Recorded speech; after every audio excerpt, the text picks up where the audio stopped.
जो मुख्यमंत्री के यहाँ से निर्णय हुआ और पत्र जाता है उसके बाद नहीं एक्शन हुआ, तो फिर इस बात को कोई सुनने वाला नहीं है। जनता दरबार एक्चुअल में खुल करके लोग आए, अपनी बात को बताएं, जो नियम के तहत हो और नियम के अनुसार पालन नहीं हुआ है उस पर एक्शन हो और दिखाई पड़े। और अगर जो इस पर नहीं रोक पाएंगे तो फिर जनता मालिक है, वो ऐसी जवाब देगी कि फिर आप कहीं के लायक नहीं रहेंगे।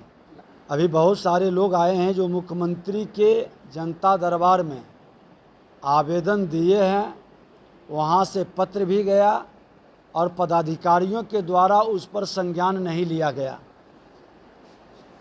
तो इस तरह के कई विषय आ रहे हैं जो मुख्यमंत्री के निर्देश के बाद भी लोक शिकायत निवारण के आदेश के बाद भी पालन नहीं करना, और नहीं पालन करने पर जैसे कोर्ट का आदेश का अवमानना होता है,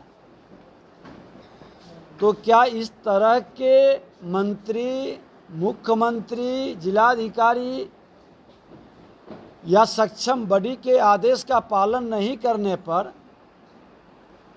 कार्रवाई की समीक्षा बिहार के अंदर कहीं पर होनी चाहिए और वो दिखाई पड़नी चाहिए।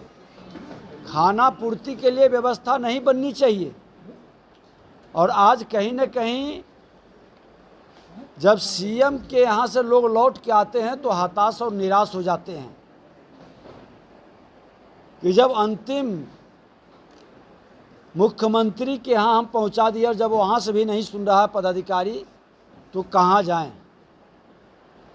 और इसकी समीक्षा उच्च स्तर पर होनी चाहिए। विपक्ष के नाते इस तरह के तमाम आवेदन को हम लोग संकलित कर विभागवार भेजेंगे मुख्यमंत्री जी के यहाँ, और उसके सक्षम बॉडी जो लोक शिकायत निवारण कानून बनाए हैं उसके तहत भी इसकी समाधान होनी चाहिए।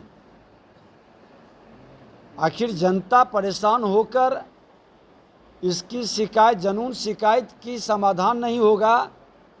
भ्रष्ट पदाधिकारियों के द्वारा कहीं न कहीं आर्थिक लाभ उठाकर ऐसे लोगों को न्याय समय पर नहीं देना, ये दुखद और दुर्भाग्यपूर्ण है। हम लोग जन कल्याण संवाद आज कई वर्षों से अपने क्षेत्र में भी कर रहे हैं, लगभग 10, 12, 13 वर्ष से कर रहे हैं, और कई शिकायत इस तरह की आती है। इसको गंभीरता से लेने की ज़रूरत है और सभी माननीय विधायक अपने क्षेत्र में इस तरह के सरकार के आदेश, सक्षम बॉडी के द्वारा जो दिया गया निर्णय और जिले और प्रखंड के पदाधिकारियों के द्वारा अनुपालन नहीं करना, इसकी समाधान के लिए ज़रूर प्रखंड स्तर पर एक समीक्षा होनी चाहिए, और वो भी बॉडी हम बनाएंगे। हमने इसीलिए विधानसभा के अंदर सभी माननीय विधायक को बैठने के लिए प्रखंड स्तर पर कार्यालय की बात किए थे, जिसको सदन ने सर्वसम्मति से पारित किया था। अब माननीय मुख्यमंत्री जी विधायकों का आप सम्मान बढ़ाना चाहते हैं और लोगों के शिकायत और भ्रष्टाचार को रोकना चाहते हैं, तो निश्चित तौर पर विधायकों को, जो विधायकी कार्य के लिए ही नहीं जनता के प्रति अपनी जिम्मेवारी का ईमानदारी से निर्वहन करे, वो सत्ता के विधायक हों या विपक्ष के विधायक हों, उसकी प्रखंड स्तर पर बैठने की व्यवस्था सुनिश्चित करें। उसका कार्यालय हो जहां लोग आए, क्योंकि आपके ऑनलाइन के सिस्टम में सभी बिहार की जनता की आवाज़ नहीं आ पाती है। आपके पदाधिकारी, अभी भाई कई लोग शिकायत किए हैं कि हम लोग का नंबर ही नहीं आता है, ऑनलाइन में बुलाया ही नहीं जाता है। जो मुख्यमंत्री के यहाँ से निर्णय हुआ और पत्र जाता है उसके बाद नहीं एक्शन हुआ, तो फिर इस बात को कोई सुनने वाला नहीं है। तो इस तरह से समाधान नहीं होगा। ये खाना पूर्ति होगा, लोगों को सिर्फ आईवास करने का ये खेल बंद होनी चाहिए। जनता दरबार एक्चुअल में खुल करके लोग आए, अपनी बात को बताएं, जो नियम के तहत हो और नियम के अनुसार पालन नहीं हुआ है उस पर एक्शन हो और दिखाई पड़े। प्रेस मीडिया के माध्यम से बताएं कितने पदाधिकारी ने अनुपालन नहीं किया तो हमने कार्रवाई किया। इतने भ्रष्ट पदाधिकारी जनून मामला को लंबे समय तक लटका के रखा तो आपने एक्शन लिया।